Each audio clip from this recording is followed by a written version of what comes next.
प्यारे बच्चों, आज हम लोग यूएनओ के बारे में पढ़ने वाले हैं, जिसे यूएन भी कहा जाता है। अंतर्राष्ट्रीय जो बहुत सारे ऐसी संस्थाएं होती हैं, उनमें से जो सबसे ताकतवर संस्था है ना, वो है यूएनओ। इसी को फुल फॉर्म यदि हम देखेंगे आएगा यूनाइटेड नेशन ऑर्गेनाइजेशन, संयुक्त राष्ट्र संघ। लेकिन इसे आप शॉर्ट में संयुक्त राष्ट्र भी बोलते हैं, यूएन भी बोलते हैं। दुनिया में बहुत सारे ऐसे युद्ध हुए हैं जिसमें कि बड़े बड़े महाशक्ति से उभर के आए हैं, और वो जो छोटे छोटे देश होते हैं ना, उन पर आक्रमण करके उन्हें तहस नहस कर दिया करते थे। तो जो प्रथम विश्व युद्ध हुआ था 1914 से 1918 तक में, उस प्रथम विश्व युद्ध में बहुत जानमाल की हानि हुई। इनसे बहुत सारे जो बड़े बड़े लीडर सब थे, उन्होंने एक बोला कि हम संस्था बनाते हैं, और उस संस्था के द्वारा मॉनिटर किया जाएगा कि कौन सा देश दूसरे देश पर आक्रमण करते हैं और कौन सा देश दूसरे देश के अत्याचार के विरुद्ध आवाज़ उठाते हैं, या ऐसे करके संस्था बनाया गया। उसका नाम रखा गया लीग ऑफ नेशंस। ये प्रथम विश्व युद्ध के बाद बनाया गया संस्था थी, और इनका काम था कि आगे कोई भी विश्व युद्ध जो हो रहा है ना, वो नहीं हो पाए। लेकिन लीग ऑफ नेशन बनने के बावजूद द्वितीय विश्व युद्ध हो जाता है, जो 1939 से 1945 तक चलता है। और जो प्रथम विश्व युद्ध था ना, उससे ज़्यादा भयावह द्वितीय विश्व युद्ध था। इसमें लाखों लोग मर जाते हैं, बहुत सारे लोग बेघर हो जाते हैं, बहुत सारे के लोग को अपना घर त्यागना पड़ता है, एक जगह से दूसरे जगह देश में जाकर के वो प्रवासी बन जाते हैं। तो ऐसे में समस्या उत्पन्न हो जाती है कि क्या ऐसी कोई संस्था है जो आने वाले पीढ़ी को या आने वाले ज़माने में ऐसी दोबारा घटना ना घट सके। तो बड़े बड़े लीडर ने मिल कर के रूस के मॉस्को में एक गठित सब अपना संगठन बनाया, जिसे संयुक्त राष्ट्र नाम दिया गया। मॉस्को से निकल के ये संयुक्त राष्ट्र चल जाते हैं आप अमेरिका में, न्यूयॉर्क में। वहाँ पे जाने के बाद इस संगठन का कम से कम बहुत सा बड़ा ज़मीन का प्लॉट लिया जाता है। उस ज़मीन को प्लॉट लेने के बाद वहाँ एक बड़ा सा महल बनाया जाता है, जो अंतर्राष्ट्रीय कारीगर सब थे वही मिल मिल के उसमें बनाते हैं। जो वर्ल्ड लीडर सब अपने अपने देश से लाए थे, शिल्पकार सबसे, उन्हीं से बहुत बड़े एकड़ में बनाया जाता है मकान। और वहाँ पर 24 अक्टूबर के दिन 1945 में, और द्वितीय विश्व युद्ध 1945 में जो समाप्त हुआ था, तो उसमें क्या था ना, जो जापान देश था वो ज़्यादा शक्ति उभर के आ रहा था। उन्होंने क्या किया, अमेरिका के जो जहाज़ था ना पर्ल हार्बर के पास, वहाँ पर होनोलुलु द्वीप के पास से निकला हुआ था, और वहीं पर जाकर के बम विस्फोट कर देते हैं, और अमेरिका के बहुत सारे लगभग 200 आदमी मर जाते हैं। तो अमेरिका के जब आदमी मर जाते हैं तो अमेरिका के पास से गुस्सा होते हैं कि जापान तूने ऐसा क्यों किया मेरे साथ, मैंने तुम्हारा क्या बिगाड़ा था। तो अमेरिका उस समय एक बम बना रहे थे जिसका नाम था परमाणु बम। परमाणु बम अमेरिका को भी पता नहीं था कि इतना भयावह होगी। उन्होंने तो बना डाला और जापान में गया लेकर के उस बम को गिराने के लिए। उस बम का नाम रखा गया था, एक था लिटिल मैन, एक था फैट मैन। तो एक 6 अगस्त, एक 9 अगस्त के दिन 1945 के दिन जापान के बहुत सारे मेन शहर को डिनोट किया गया कि इस पे गिराएंगे, लेकिन वहाँ पे बादल थे इसलिए वहाँ गिरा नहीं पाते हैं। तो दो जगह जो फ्रेश जनसंख्या वाले क्षेत्र थे, दो जगह चुनते हैं, एक हिरोशिमा एक नागासाकी। हिरोशिमा और नागासाकी में बम गिराते हैं, परमाणु बम। ये बाबू इतना भयंकर बम था, ये इतना भयंकर बम था कि दुनिया एक्सपेक्ट नहीं कर पाता है कि इतना धमाका होगा। जैसे ही गिरा ना बम, लगता था कि दूसरा सूर्य निकल के आ गया है, इतनी ज़्यादा प्रकाशमय था, इतना ज़्यादा लाइटिंग था, इतना ज़्यादा उसका वेग था ना, उसके अंदर से जो रेडिएशन निकले, वहाँ के लगभग 50 किलोमीटर के अंदर के जितने भी जीव जंतु सब थे, सब सुहा हो गए। अभी भी उस क्षेत्र में जो इंसान बच करके निकल गए हैं, उनका जो वंश आते हैं ना, जो उनके बाल बच्चे होते हैं, वो भी विकलांग पैदा होते हैं अभी तक। जिस जगह पे गिराया गया ना, वहाँ पर ना पेड़ है ना पौधा है, अभी भी बहुत जंगल जमीन सब बंजर हो चुका है, इतना भयंकर था। तो 1945 के बाद एक संगठन जो बना, यूनाइटेड नेशन, इस संगठन का मेन कार्य है कि दुनिया से उस देश को चिन्हित करना जो ज़्यादा दूसरे देशों पर आक्रमण करते हैं, दूसरे देश को अपने अंदर दबाना चाहते हैं, उन पर प्रतिबंधित लगा जाए। इनमें शुरुआत में 50 से 55 देश शामिल हुए, लेकिन अभी 193 से 195 यानी लगभग 200 देश इसमें अभी सम्मिलित है यूएन में। भारत भी उनका एक हिस्सा है। तो यूएन का जो ढांचा है ना, ये काम कैसे करता है, इसके 5-6 गो अंग है। ये सभी अंग मिल करके हर एक क्षेत्र का हर एक विवरण करके अपना अपना डाटा रिलीज करते हैं, कौन सा देश क्या कर रहा है, कौन सा देश क्या नहीं कर रहा है। तब जाकर के यूएन अब हर दुनिया में छा गए हैं। हर जगह भारत का भी बहुत सारे ऐसे मामले हैं जो यूएन में अटका हुआ है, जैसे कि ऑक्युपाइड कश्मीर का ले लीजिए। पंडित जवाहरलाल नेहरू जी थे हमारे प्रधानमंत्री जी, उन्हीं के द्वारा यूएन में जाकर के वो मामला चला गया। तो यूएन का जो सबसे पहला आता है, सबसे जो पावरफुल मजबूत जो अंग है उसका नाम है सुरक्षा परिषद। जो सिक्योरिटी काउंसिल है वो सबसे ज़्यादा पावरफुल होती है। क्यों होती है? क्योंकि इसके अंदर ताकत होती है कोई भी देश पे सेंक्शन लगाने की।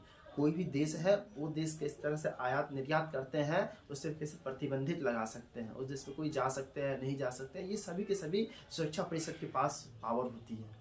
यूएन के ही अंतर्गत अंग आते हैं। यूएन को बांटा गया बहुत सारे अंग में कि रे बाबू तुम्हारा ये काम है, रे बाबू तुम्हारा ये काम है, तब जाकर के यूएन काम करते हैं। तो सबसे पहले सुरक्षा जो परिषद आते हैं, इनमें यूएन में सबसे ज्यादा शक्ति प्राप्त होती है। ठीक है, इसमें सुरक्षा और शांति के लिए दुनिया में सबसे ज्यादा मांग करते हैं कि दुनिया शांति रहे और दुनिया में शांति बना रहे। किस तरह से दुनिया की सुरक्षा करना है, कौन सा देश किस देश पे आक्रमण कर रहा है, कौन सा देश किस देश के दबा रहा है, किस देश को, जैसे कि चीन है, बहुत सारे छोटे छोटे देश पे धमकियां देते रहते हैं कि हम तुमको हत्या कर देंगे, अरे हम तुमको देख लेंगे। जैसे ताइवान छोटा सा आइलैंड है जस्ट चाइना के बगल में, उस पर हमेशा आए दिन धमकी देते रहता है। तो उन पर सेंसर लगाने का काम करता है यूएन की। नहीं, यूएन बीच में आ जाता है, नहीं आप ये नहीं कर सकते हैं। इसमें 15 सदस्य हैं। 15 सदस्य में से 5 सदस्य जो है अस्थायी होते हैं और 10 जो है अस्थायी सदस्य होते हैं। 5 सदस्य अस्थायी है, तो इसका मतलब जब से यूएन बना है और जब तक यूएन रहेगा वो 5 सदस्य फिक्स रहेंगे।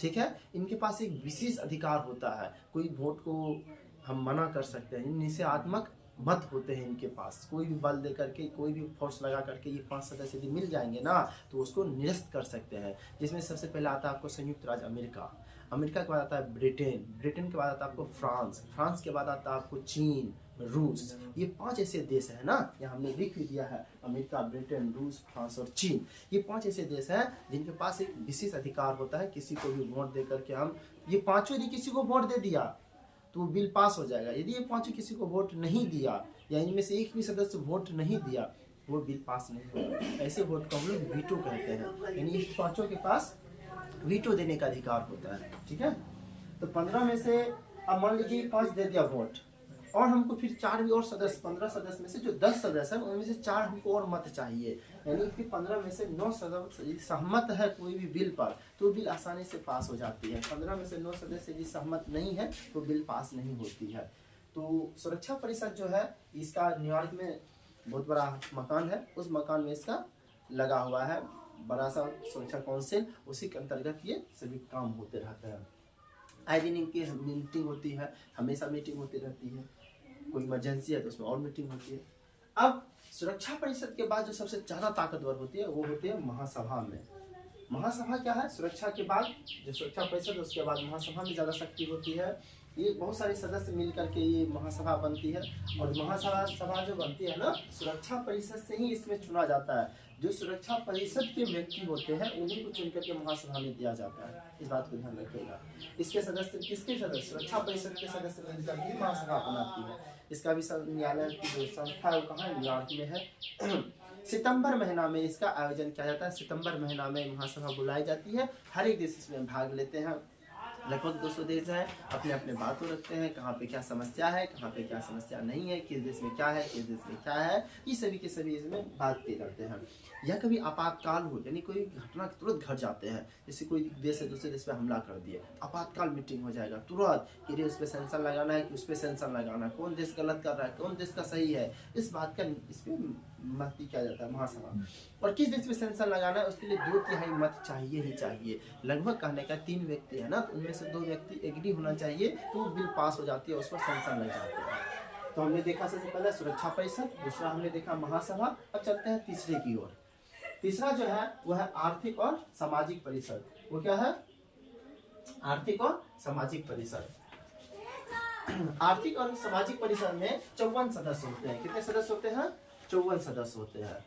इसमें सबसे पहले 15 सदस्य 20 सदस्य को रखा गया था, लेकिन अब इसमें 54 सदस्य आ गए हैं आर्थिक और सामाजिक परिषद में। इसका काम क्या होता है? जैसे आप जान रहे हैं, आर्थिक यानी कोई भी इकोनॉमिकल क्राइसिस होगा तो सबसे पहले यही संस्था आकर के यही संस्था का भाग है, इसी संस्था यूएन का ही एक भाग है, ये अंग इसमें से कार्यरत होंगे। न सुरक्षा न महासभा, इनका काम होगा कि कोई भी इकोनॉमिक क्राइसिस आ गया दुनिया में, वर्ल्ड में, जैसे दवाई स्टॉक खत्म हो गया, खाना का स्टॉक खत्म हो गया, तो उनमें कौन सा आएंगे, आर्थिक आएंगे। आर्थिक वाले संस्था जो है इसके यूएन का, वो हमेशा आगे आ जाएंगे और उस काम को करेंगे। इसके बाद है सामाजिक परिषद। सामाजिक परिषद इसी का भाग है। इनमें जीवन स्तर के सुधार होते हैं, मानव अधिकारों की रक्षा होती है, जो मानव का अपना अपना अधिकार दे उनकी रक्षा होंगे, दवाई देंगे, वस्त्र देंगे, भोजन देंगे, जीवन स्तर के सुधार करेंगे। ये सभी आर्थिक एवं सामाजिक परिषद का काम होता है। उसके बाद है न्याय एवं संरक्षण परिषद।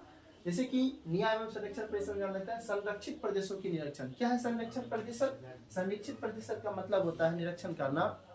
कोई छोटा सा देश है, उस देश पर कोई दूसरा देश आकर के ना उसकी रक्षा करने के लिए रहती है। जैसे कि आप जापान को देख सकते हैं, जापान के अंदर अपनी आर्मी नहीं है, उसकी आर्मी कहाँ से आती है? उसकी आर्मी आती है अमेरिका से। अमेरिका उस आर्मी जो है ना अपना भेजा हुआ है जापान में, और जापान उसकी रक्षा करते रहते हैं। ठीक है। इसके बाद है अंतर्राष्ट्रीय न्यायालय। अंतर्राष्ट्रीय न्यायालय में 15 जज होते हैं, हर एक जज का कार्य होता है 9 वर्ष के लिए। इसका जज को कौन चुनता है? वही सुरक्षा परिषद जो होता है वही चुनते हैं। इसका जो मुख्यालय है वो है हैग, हॉलैंड, नीदरलैंड में। आपसे झगड़ों को निपटाता है। इसके बाद है सचिवालय। यूएन की सभी एक्टिविटी की देखभाल करते हैं सचिवालय। सदस्य होते हैं 5 वर्ष के लिए। इनमें से 60,000 कर्मचारी लगभग काम करते हैं। सचिवालय ही जितना भी सब काउंसिल है ना, सभी काउंसिल का निगरानी करता है। सभी काउंसिल में क्या गड़बड़ी है, क्या सरबड़ी है, इन सभी की रक्षा कौन करते हैं? सचिवालय करते हैं। कोई दिक्कत? मुझे दिक्कत नहीं है।